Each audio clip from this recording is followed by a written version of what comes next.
नवंबर का महीना समाप्त हो चुका है और दिसंबर का आगाज़ हो चला है और खेतों में धान ये जो देख रहे हैं खेत खलिहान में अब इसकी कटाई मुकम्मल हो चुकी है और धान जो है जिससे चावल निकलता है, चूड़ा निकलता है, भागलपुर का जो इलाका है धान के लिए मूल रूप से जाना जाता है। धान का बॉटनिकल नेम ओराइजा सटाइवा है और भागलपुर और बांका का इलाका कतरनी चावल के लिए जो विश्व में प्रख्यात है, इसके लिए ये तो जाना ही जाता है। धान की उत्पादकता के लिए ये ज़मीन भागलपुर और बांका का ज़रखेज़ और उर्वर है। यहाँ पर सैकड़ों एकड़ में धान की खेती की जाती है, जो मूल रूप से जून जुलाई में धान की बुआई की जाती है और नवंबर और अक्टूबर के आखिर में, नवंबर के मिडिल में इसकी कटाई होती है। इस बार फ्लड आने की वजह से, पानी की वजह से लोगों को जो धान की उत्पादकता होनी चाहिए वो सही ढंग से नहीं हो पाया। जिस जगह पर हम खड़े हुए हैं ये रजौन अंचल का खैरा पंचायत का कटियामा के बीचों बीच ये ज़मीन है।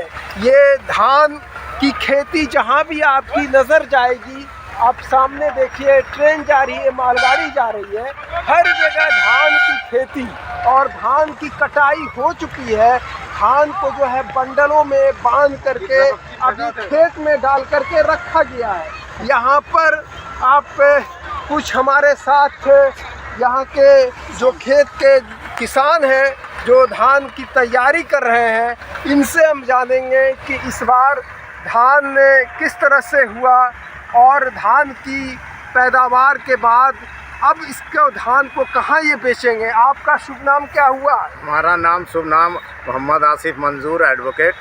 अच्छा आसिफ साहब, ये बताइए कि आप खेती किसानी भी करते हैं? जी हाँ। तो ये धान तैयार हो गया, मैं देख रहा हूँ कि वो थ्रेशर से भी वो बीज को निकाला जा रहा है धान को, तो अब ये तैयार हो चुका है। इस बार किस तरह का उत्पादकता रहा?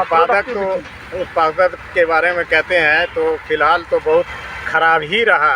इस बार बढ़िया नहीं हुआ इसलिए कि यहाँ के नौजवान, यहाँ जो आपके कमेटी सब हैं, तो हमारे खेत के तरफ आप देख सकते हैं कि खेत के तरफ वो नाली का पानी छोड़ दिया गया है डाल से। पर्टिकुलर आपका उत्पादकता जो होनी चाहिए, उत्पादन होनी चाहिए, वो पानी की वजह से प्रभावित रहा। लेकिन ओवरऑल जो इस इलाके को धान की पहचान से जाना जाता है, पहचान के रूप में, तो इस बार धान ओवरऑल क्या हुआ, एवरेज क्या रहा? एवरेज अभी कुछ नहीं निकला है। जैसा देख रहे हैं कि अभी थ्रेशर चल रहा है, चलने के बाद अभी उत्पादक का अभी होगा, नाप तौल होगा, उसी के बाद ही पता कर सकते हैं कि क्या कैसा हुआ और क्या हुआ।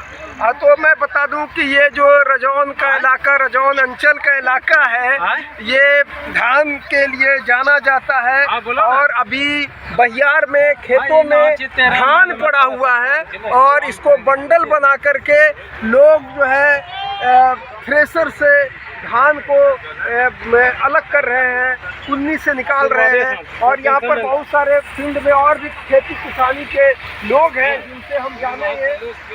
रखिए, हाँ, क्या नाम हुआ आपका? मोहम्मद नाम। तो आप भी ये किस तरह का आप धान बोते हैं? हम लोग कौन से प्रकार का धान आप लोग बोते हैं? धान बोते हैं, सोनम बोते हैं, अच्छा, बोते हैं और 1001। अभी कौन से ज़्यादा होता है इस इलाके में, कौन सा धान ज़्यादा होता है? अभी तो फिलहाल सोनम हम लोग लगाते हैं। अच्छा, सोनम ज़्यादा लोग लगाते हैं? हाँ जी। तो कतरनी के से भी प्रख्यात है, विख्यात है, तो कतरनी को लोग कम लगाते हैं, सोनम कतरनी कम होता है। इसलिए होता है कि कतरनी जो है ना बड़ा लोग खाता है, गरीब गुरबा नहीं खा सकता। इसका मार्केट क्या कम है क्या कतरनी का? मार्केट में कम मिलता है ना, मार्केट जो है खरीदार कम होते हैं क्या कतरनी के? वो बड़ा लोग खाता है। अच्छा, किसान नहीं खा पाता है, वो उपजा लेता है मगर खा नहीं पाता है। उपजाने के बाद क्या मार्केट रेट मिलता है कतरनी का? हाँ, 5000 अभी फिलहाल। अब मेहनत भी ज़्यादा है, मेहनत भी ज़्यादा है।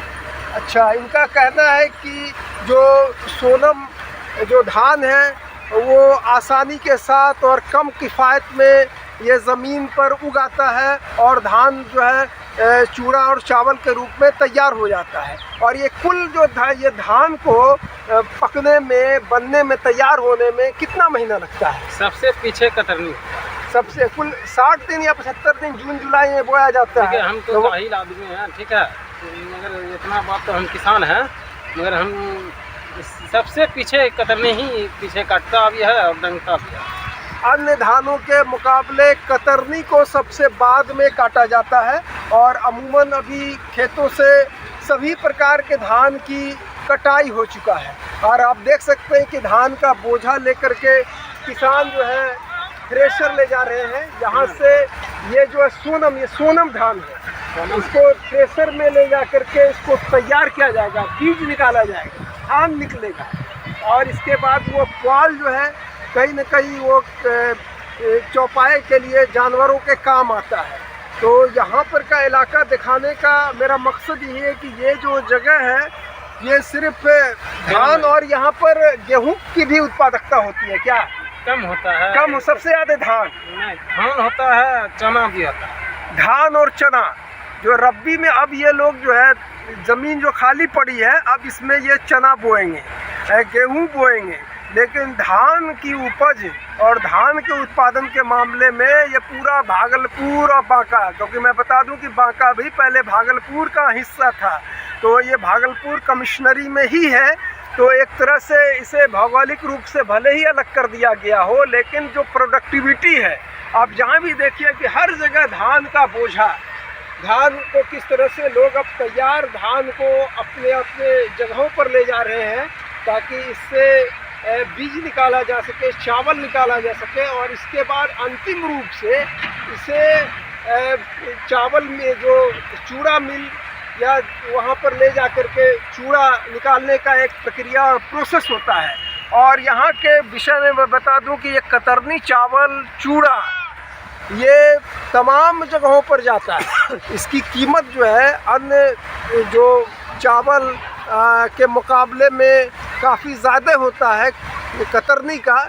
जैसा कि इन्होंने कहा कि एक तो जो आम किसान जो होते हैं ये अब इसका जो प्रति हेक्टर, जो प्रति बीघा कम उत्पादकता होती है कतरनी का, और अन्य जो धान बोए जाते हैं वो ज़्यादा हो जाता है एक कट्ठे में, एक बीघा में, जिस वजह से जो किसान जो है प्रेफर करते हैं सोनम और जो है मोटे धान का ही उपजाने के लिए।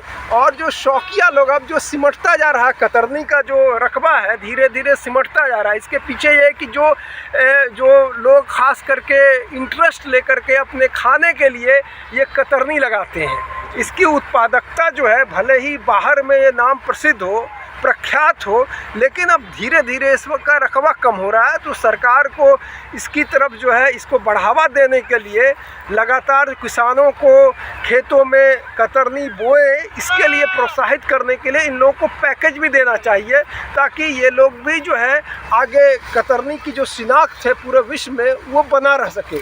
तो ये मैंने दिखाया कि तमाम, आप जहाँ भी नज़र उठा के देख लीजिए सिर्फ धान ही धान है। धान तैयार होकर के इसको बंडलों में इसको यहाँ पर गिरा दिया गया है और ये थ्रेशर में जा कर के ये वहाँ से धान निकलेगा। इसके बाद फिर जो है चावल चूड़ा मिल में जा कर के ये चूड़ा बनेगा। तो इन्हीं शब्दों के साथ मैं सईद अनवर, फिर किसी दूसरे वीडियो मिलेंगे। धन्यवाद।